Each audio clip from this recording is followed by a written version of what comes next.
Hello, welcome to IT Expert YouTube video series. Today we are going to talk about how to create a business balance scorecard. What is a balance scorecard? A balance scorecard is a strategic planning and management system used by several types of organizations to assess business activities holistically.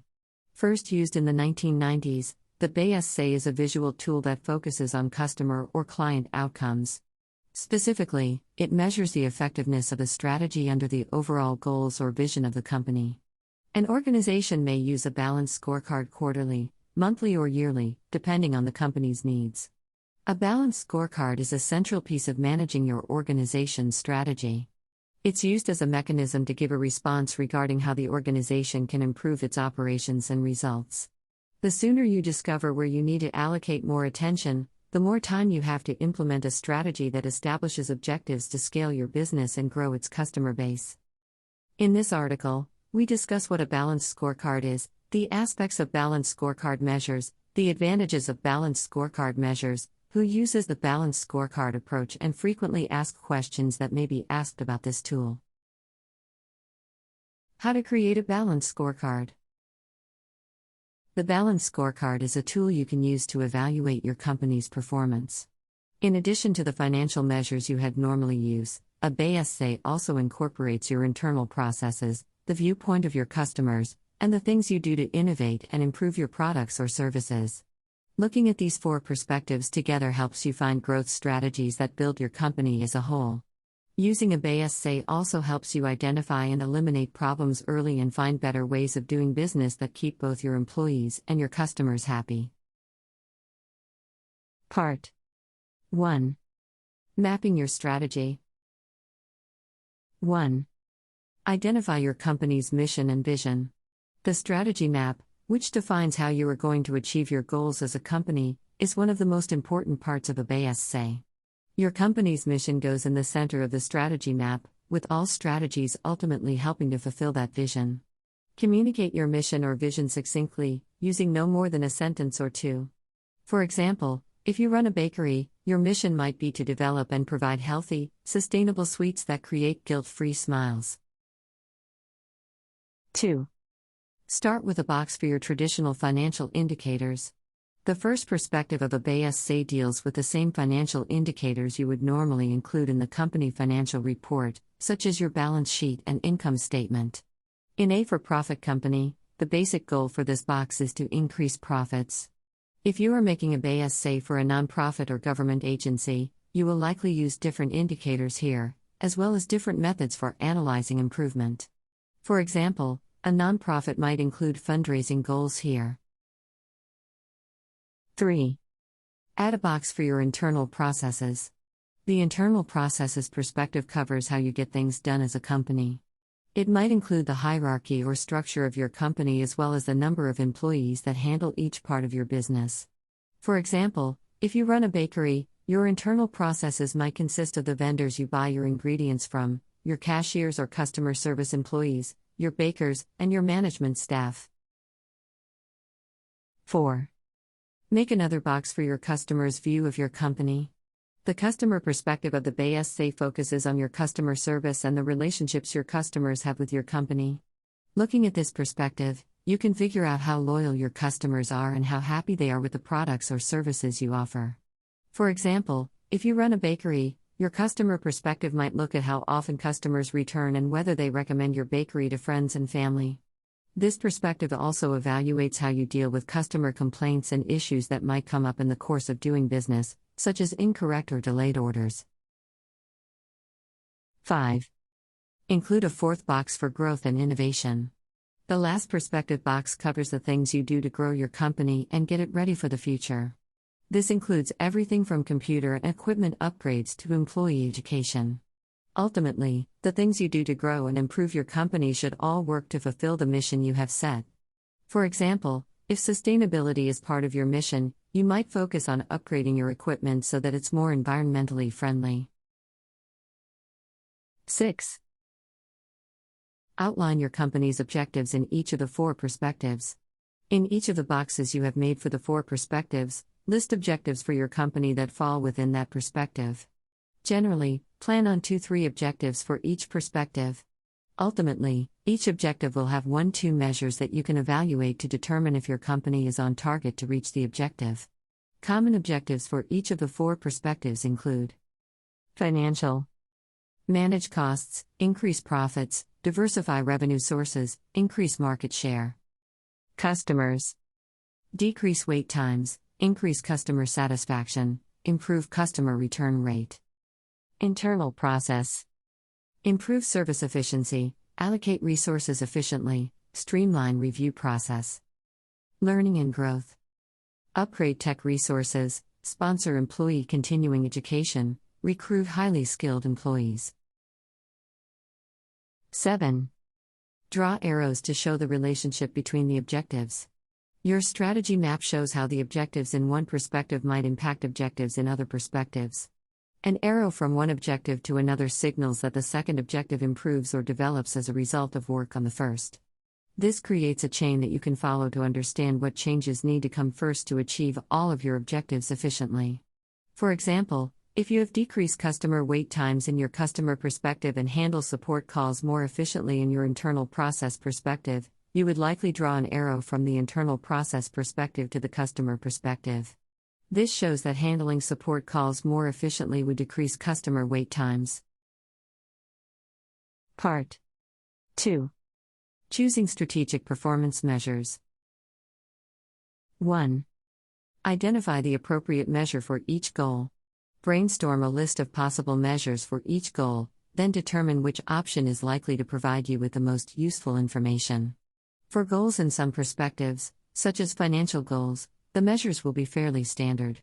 However, for other goals, you might have to get a little creative. Financial goals typically use traditional measures, such as your company's operating costs or your profit margin on the products you sell. If you have a goal to make your business more sustainable, you might take a measure of your business carbon footprint. Then, you could use incremental decreases as your measure of the sustainability goal. Improving customer satisfaction is a goal with several possible measures. You could use the results from a national customer satisfaction survey, but those results might not capture most of your customer base. In that case, you would likely want to create your own survey. 2. Turn your objectives into specific, measurable goals. Your initial objectives in each perspective are likely vague and unquantifiable. Apply the measure you identified to turn those initial objectives into concrete, actionable goals. For example, if one of your objectives is to improve customer satisfaction, you might decide that you will know a customer is satisfied if they keep coming back or refer your company to others. You could translate this into a specific goal to increase the percentage of returning customers by 50%.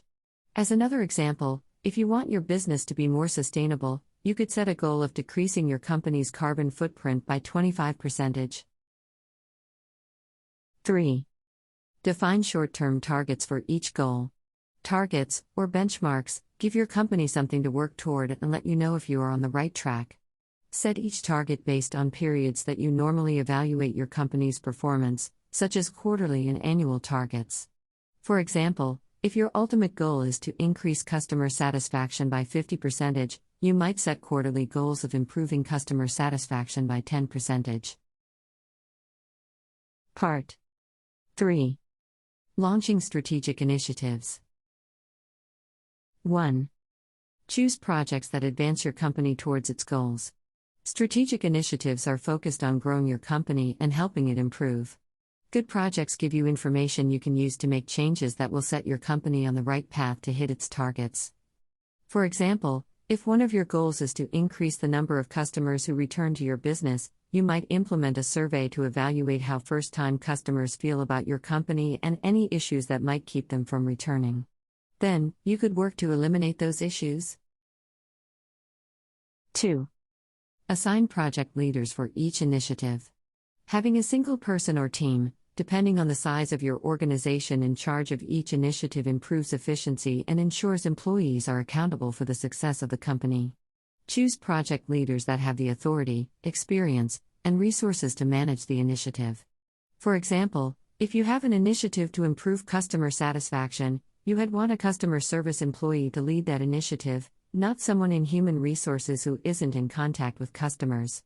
For financial goals, assign an accountant or other financial manager who understands the metrics and how they are calculated. 3. Allocate company resources to support your various initiatives. Figure out what you will need to get each of your initiatives off the ground and structure your company's finances to enable the support you need. Some initiatives might only require time and effort, while others require an investment in equipment or services. For example, if you are going to do a customer satisfaction survey to evaluate your company's progress towards your objective of increasing customer retention, you will need to either design a survey or hire someone to design it for you. You will also need to figure out how you are going to get the survey in the hands of customers. 4. Cascade your strategy map to individual departments. When you cascade a BSA, you are simply translating the objectives for the company as a whole into actionable tasks for each department or type of employee. This makes it more specific and ensures everyone understands their specific responsibilities. For example, if you are creating a strategy map for your customer service department, you might focus on the customer perspective and ways they can decrease the wait times for customers who call with a question or service request. Creating strategy maps for individual departments also allows you to delineate specific responsibilities for all of your employees, not just supervisors and management. As you progress down to smaller units, the tasks and objectives become more specific and concrete. For a smaller business with fewer defined units or departments, the maps would be more individualized to address employees directly. For example, if Susan answers customer service calls and emails in your company, you could specify things for Susan to do to help achieve the company's goals. 5.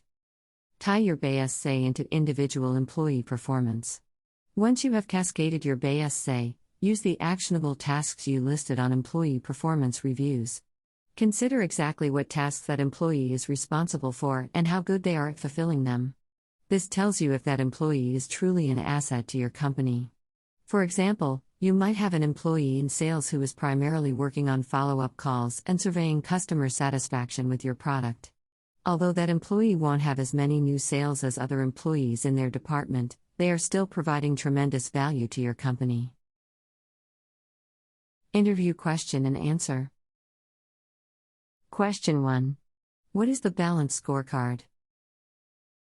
Answer. Balanced Scorecard is a framework that focuses on shareholder financial, client, inner methods and mastering requirements of a business in an effort to create a gadget of linked targets, measures, goals and tasks which collectively describe the approach of an organization and the way that method can be performed. Question 2. What are the benefits of the Balanced Scorecard? Answer. Organizations gain from using the Balanced Scorecard inside the following methods. Clearly communicates the imaginative and prescient and approach throughout the enterprise. Enables tracking of approach implementation, with month-to-month periodic reporting. Streamlines tasks and aligns them with important goals. Provides cognizance for the government teams, clarifies roles and breaks down functional silos. Streamlines and simplifies the strategic planning technique. Drives assets allocation and budgeting technique. Improves rewards gadget with the aid of linking measures to reimbursement. Accounts and finance for managers interview questions. Question 3. How does the Balanced Scorecard help in improving performance? Answer. Balanced Scorecard works on the basis that dimension drives overall performance.